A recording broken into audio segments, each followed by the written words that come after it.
বিসমিল্লাহির রহমানির রহিম। প্রিয় দেশবাসী, আসসালামু আলাইকুম। রক্তস্নাত জুলাই আগস্ট 1 বছর পর আমাদের মাঝে ফিরে এসেছে।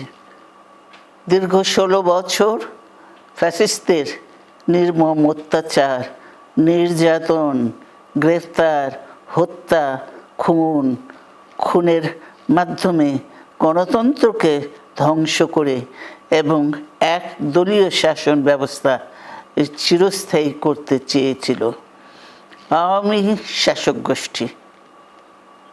ছাত্র জনতার সম্মিলিত অভ্যুত্থানের মধ্যে দিয়ে ফ্যাসিবাদদের পতন ঘটেছে।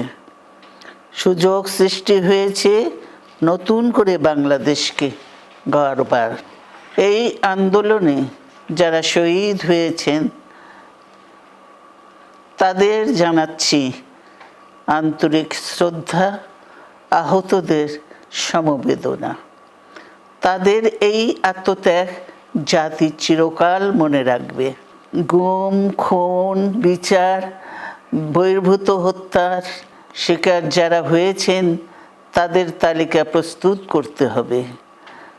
দ্রুত বিচারের ব্যবস্থা ও রাষ্ট্রীয় স্বীকৃতি নিশ্চিত করতে হবে।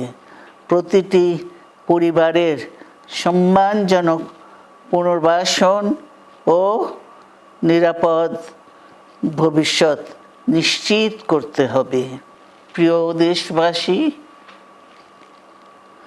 আমাদের সামনে যে সুযোগ সৃষ্টি হয়েছে নতুন করে গণতান্ত্রিক ব্যবস্থাকে প্রাতিষ্ঠানিক রূপ দেওয়ার, তা আমাদের দ্রুত সম্পন্ন করতে হবে।